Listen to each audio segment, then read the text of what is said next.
बड़ी खबर से शुरुआत करते हैं न्यूज सेंटर की, क्योंकि जिस वक्त विकास दुबे को लेकर के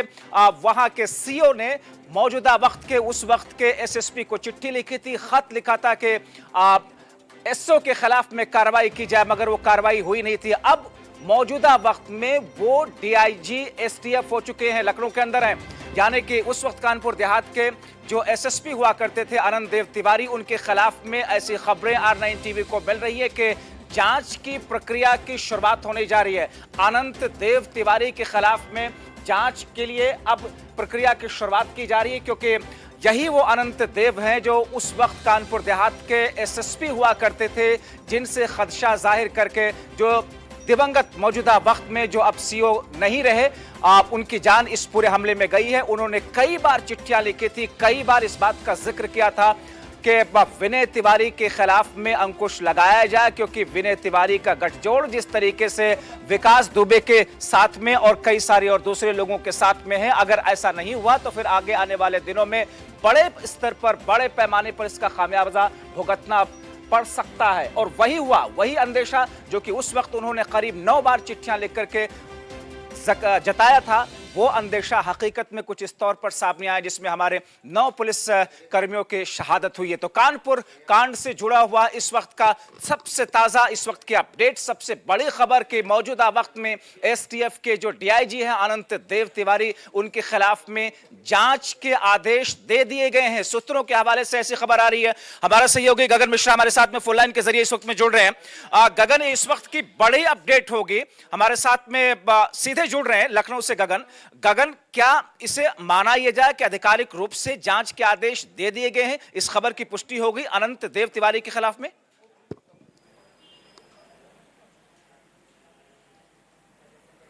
देखिए, बिल्कुल जब्बार, ये पूरी फिल्मी कहानी थी जिसमें एक इलाके का गुंडा अपने साथ इलाके की पुलिस को मिलाती है और इलाके की पुलिस के खिलाफ एक सीओ 9 चिट्ठियां अपने एसएसपी को लिखता है, लेकिन एसएसपी एसओ को बचाता है और एसओ गुंडे को बचाता है, जिसके बाद ये चिट्ठी वायरल होती है, जिसमें साफ तौर पे ये दिखता है कि सीओ दिवंगत जो देवेंद्र मिश्रा हैं, उन्होंने एक चिट्ठी लिखी थी जिसमें साफ तौर पे उन्होंने विकास दुबे के खिलाफ नरमी बरतने के लिए विनय तिवारी के खिलाफ एक चिट्ठी लिखी थी और एसएसपी ने उस पर कोई कार्रवाई नहीं की। यहां पर एक मामला रुक जाता जब एक चिट्ठी होती, लेकिन एक नहीं, 2 नहीं, 9 चिट्ठियां लिखी गई थी, जिसपे अनंत देव जो मौजूदा समय डीआईजी एसटीएफ हैं और उस समय एसएसपी कानपुर थे, उन्होंने एक बार भी कोई कार्रवाई नहीं की। अब क्योंकि गगन, बड़ी बात यह है कि किरकिरी हो रही है, क्योंकि एक पूरा थाना गगन एसटीएफ भी विकास दुबे के खिलाफ में जांच कर रही है, एसटीएफ भी उसकी खोज कर रही है, और उसी एसटीएफ के डीआईजी मौजूदा वक्त में जो है वो उस वक्त वहां के एसएसपी हुआ करते थे।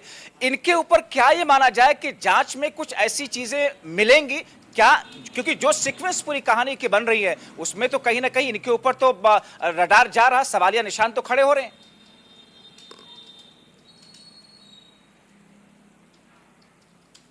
देखिए, बिल्कुल जब्बार, अभी उस चिट्ठी की प्रामाणिकता और चिट्ठी की जो पुष्टि होनी है वो डीजीपी मुख्यालय से कह दिया गया है कि उसकी पूरी प्रामाणिकता शाम तक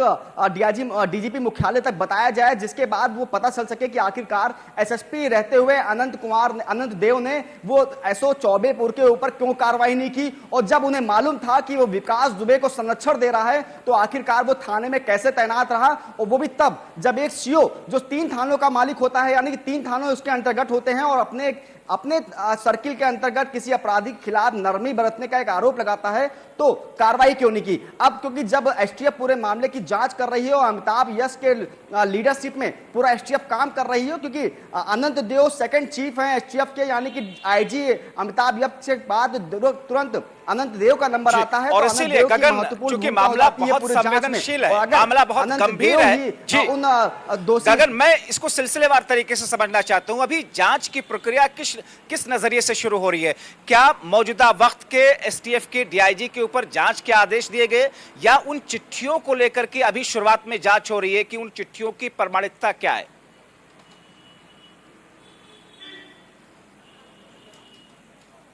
अब देखिए जब्बार, बता दें क्योंकि वो चिट्ठी जो लिखी गई थी वो देवेंद्र मिश्रा के द्वारा लिखी गई थी एसएसपी को, तो वो अभी एसएसपी जो अभी इस समय मौजूदा समय अनंत देव डीआईजी एसटीएफ हैं, उनकी क्या भूमिका थी उस समय एसओ चौबेपुर को बचाने के लिए? आखिरकार वो क्या कारण थे कि जब विकास दुबे को संरक्षण देने का आरोप था तो एसओ चौबेपुर जो थे पहले से विकास विनय तिवारी, उनको क्यों नहीं हटाया गया? उन तमाम चीजों को लेकर पूरी जांच शाम तक डीजीपी मुख्यालय ने मंगाई है और डीजीपी ने सख्त आदेश दिए हैं कि जल्द से जल्द ये रिपोर्ट उनको सौंपी जाए ताकि ये पता चल सके कि अनंत देव की क्या भूमिका थी पूरे प्रकरण में। क्या वो विकास दुबे को बचा रहे थे या फिर संतोष विनय तिवारी जो एसओ चौबेपुर थे उनको बचा रहे थे? उन तमाम चीजों को लेकर पूरी रिपोर्ट का इंतजार कर रही है। और देवेंद्र मिश्रा ने जो चिट्ठियां लिखी थी, जिसमें एक चिट्ठी तो सामने आ चुकी है जो उनकी खुद लड़की ने सामने सबके सामने प्रस्तुत की है, उस चिट्ठी के अलावा वो 8 चिट्ठियां क्या थी, उस चिट्ठियों में क्या लिखा गया था और आखिरकार एसएसपी ने अनंत देव ने उन चिट्ठियों का संज्ञान लेकर कार्रवाई क्यों नहीं की? उन तमाम चीजों की एक रिपोर्ट मांगी गई है। क्योंकि सवाल ऐसा भी है गगन इस बीच में पेच ये भी है कि विनय तिवारी एसओ थे, सीओ के पद पर थे वहां पर, जो कि इस वक्त दिवंगत है, जो नहीं है। क्या सीओ को बाईपास कर रहा था एक एसओ? यानी कि सीओ के अंडर में एसओ काम करता है, वो एसओ अपने सीओ की बात नहीं मान रहा था और मजबूर होकर के उस वक्त के सीओ को अनंत तिवारी को एसएसपी को चिट्ठी लिखनी पड़ी।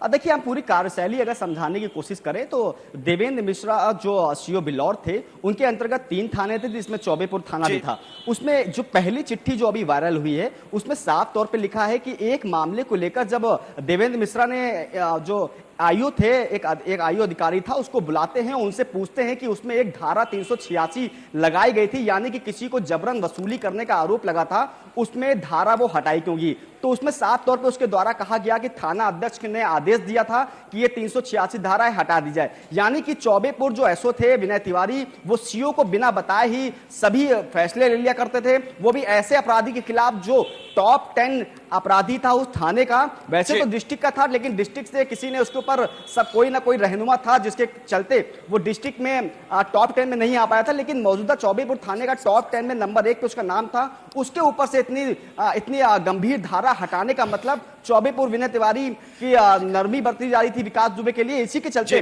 सीओ को लगा कि वो उनको बाईपास कर रहा है और चलिए गगन, इंतजार करते हैं कि इस पूरे मामले को लेकर के आगे की कड़ियां किस तौर पर एक दूसरे से जुड़ती हैं और कैसे क्या तस्वीर साफ होती है। फिलहाल बहुत शुक्रिया इन तमाम जानकारी के लिए।